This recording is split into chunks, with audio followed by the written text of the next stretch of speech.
রাষ্ট্র সংস্কারের কাজ চলছে।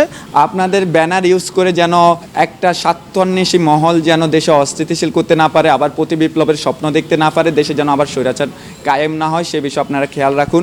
আর আমরা যেটি দেখছি বেশিরভাগ দুষ্কৃতিকারী আওয়ামী সন্ত্রাসীরাই।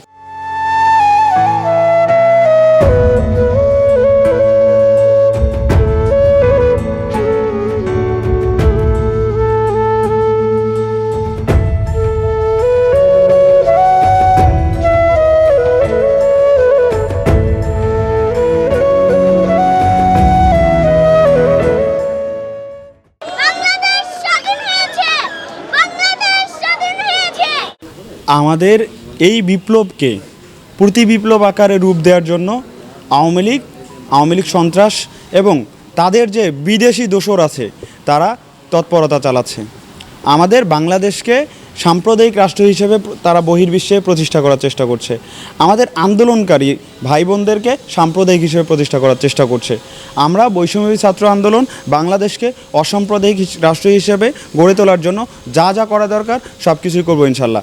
আরেকটা বিষয়, আমাদের যে গুজবগুলো বিভিন্ন সোশ্যাল মিডিয়ায় আসছে, আপনারা যদি খতিয়ে দেখেন তাহলে দেখবেন আমরা যখন খবর পাই যে কোনো একটা মসজিদ, মন্দির, গির্জা, প্যাগোডা, মাজার ভাঙচুর করা হচ্ছে, আমরা যখন খবর পাই আমরা আমাদের টিম পাঠিয়ে দিই। কিন্তু যখন আমাদের টিম গিয়ে দেখে যে আসলে স্পটে কোনো ধরনের সহিংসতা হয় নাই, তাহলে এই বিষয়টাকে আমরা অবশ্যই উদ্দেশ্য প্রণোদিত হিসেবে বিবেচনা করি এবং এইটাকে আমরা আওয়ামী লীগের একটা এজেন্ডা বাস্তবায়নের ব্যাপার হিসেবে মূল্যায়ন করে আমরা বলতে চাই তারা আমাদের রাষ্ট্রকে আমাদের এই স্বাধীনতাকে নস্যাৎ করার চেষ্টা করছে এবং বাংলাদেশকে সাম্প্রদায়িক রাষ্ট্র হিসেবে প্রতিষ্ঠা করার চেষ্টা করছে। সো প্লিজ আমি সারা বাংলাদেশের আপামর জনতাকে অনুরোধ করব, আপনারা গুজবে কান দিবেন না। কোনো ধরনের সত্য কিংবা মিথ্যা নিউজ যদি আপনাদের কানে আসে, আপনারা সত্য হোক আর মিথ্যা হোক আপনারা যাচাই করে দেখবেন এবং যারা এই ধরনের কাজের সাথে জড়িত আছে তাদেরকে চিহ্নিত করে আইনের সহায়তা নিয়ে আপনারা সোপর্দ করে দিবেন। সনাতনী ধর্মের নেতৃবৃন্দের কাছে অনুরোধ, আমরা 18 বছর একটা শোষণ নিপীড়নের মধ্য দিয়ে পার করেছি। এই যে আমাদের দ্বিতীয় স্বাধীনতা সংগ্রাম হলো, আমরা একটা সাফল্য অর্জন করলাম।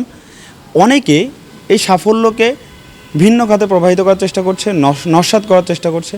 আপনাদের কাছে অনুরোধ থাকবে, যারা এটা করছে আপনার প্লিজ তাদেরকে থামান। যদি আপনারা তাদেরকে চিহ্নিত করতে পারেন আমাদেরকে জানান, আমরা ব্যবস্থা নিব এবং আপনারা আপনাদের যে সম্প্রদায় আছে তাদেরকে আপনারা এই নিউজটা পৌঁছে দেন যে আমাদের রাষ্ট্র সংস্কারের কাজ চলছে। আমরা যেন কেউ কোনো ধরনের গুজবে কান না দেই, আমরা যেন কেউ মন্দির, মসজিদ, গির্জা ভাঙার যে নিউজগুলো আসছে আমরা যেন এইগুলো যাচাই করি। আমি মনে করি না যে আমাদের হিন্দু ধর্মাবলম্বীরা এরকম একটা রাষ্ট্রবিরোধী চক্রান্তে অংশগ্রহণ করবে, যেটা রাষ্ট্রের সার্বভৌমত্বকে হুমকিতে ফেলবে, একটা গৃহযুদ্ধ সৃষ্টিতে ভূমিকা রাখবে।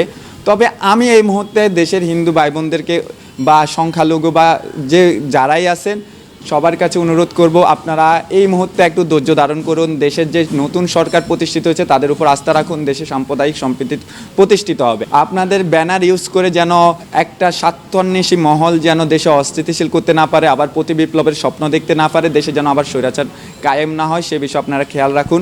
প্লিজ আপনারা এই মুহূর্তে দেশে যেন কোনো ধরনের অরাজক পরিস্থিতি সৃষ্টি না হয় সে বিষয়ে খেয়াল রাখুন। আর আপনারা এটাও মনে রাখবেন যে এই মুহূর্তে যদি দেশে আবার স্বৈরাচার কায়েম হয়, আপনাদের কারণে যদি দেশে অস্থিতিশীল পরিস্থিতি হয়, তাহলে দায়ভার আপনাকেই নিতে হবে এবং দেশে যদি একটা গৃহযুদ্ধের পরিস্থিতি তৈরি হয় সে দায়ভারের সবচেয়ে বেশি ক্ষতিগ্রস্ত হবে এদেশের সংখ্যালঘু সম্প্রদায়। কারণ সংখ্যাগরিষ্ঠরা সবসময় আপনাদের উপর কি একটা ক্ষোভের প্রকাশ করে যাবে। আমাদের পাশে থাকা সেই হিন্দু ভাইটি, হিন্দু বোনটি, এরাই বেশি সবচেয়ে ক্ষতিগ্রস্ত হবে। তাই আপনারা যারা স্বার্থান্বেষী মহল যদি থাকেন প্লিজ আপনারা এগুলো থেকে বেরিয়ে আসুন। এই মুহূর্তে যে স্বাধীন দেশ হয়েছে সেই স্বাধীন দেশকে কিভাবে বিনির্মাণ করা যায় সেই স্বপ্নটা দেখুন। আপনারা জানেন এই ফ্যাসিস্ট সরকার 5ই আগস্ট পদত্যাগের পর থেকে এখন পর্যন্ত সারা বাংলাদেশ সহ চট্টগ্রাম জেলায় প্রত্যেকটি মন্দিরে মন্দিরে আমাদের বৈষম্য বিরোধী ছাত্র আন্দোলনের টিম আছে এবং বিভিন্ন কলেজ, ইউনিভার্সিটির শিক্ষার্থীরা প্রতিদিন রাত হলে পাহারা দিচ্ছে। আসলে আবার অনেক সময় শোনা যায় যে তাদের মন্দিরে নাকি হামলা করা হচ্ছে। আমি নিজেও 5ই আগস্ট থেকে এখন পর্যন্ত পুরো চট্টগ্রামের 17টি মন্দির পরিদর্শন করেছি, যেখানের মধ্যে 14টিতে বলা হয়েছে হামলা করা হয়েছে, কিন্তু আমি গিয়ে দেখেছি কোনো হামলাই হয়নি। এটি একটি গুজব ছিল, সবগুলোই গুজব ছিল বলতে গেলে। তো এই গুজবগুলো কারা ছড়ায়?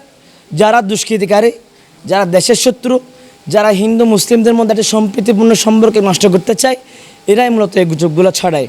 তো আমরা বৈষম্য বিরোধী ছাত্র আন্দোলন, চট্টগ্রামের সর্বস্তরের সাধারণ শিক্ষার্থী, সর্বস্তরের জনতা সকলের প্রতি একটা আহ্বান জানাচ্ছি, আপনাদের আশেপাশে এই সমস্ত গুজবকারীদের আপনারা কোনো ছাড় দিবেন না। যেখানে এই সমস্ত গুজব দেখবেন, সাথে সাথে আমাদেরকে অবগত করবেন, আমরা তাদের বিরুদ্ধে ব্যবস্থা নিব। কারণ আপনারা যখন একটি এলাকা সম্পর্কে, একটি মন্দির সম্পর্কে গুজব ছড়ান যে অমুক জায়গায় অমুক মন্দিরে হামলা হয়েছে, তখন আশেপাশে এলাকাগুলো থমথম একটা পরিস্থিতি সৃষ্টি হয়ে যায়। তখন সবাই লাঠি ইস্যুটা নিয়ে বের হয়ে যায়, মানে হামলাকারী দমন করার জন্য। কিন্তু আসলে তেমন কোনো কিছু হয় না।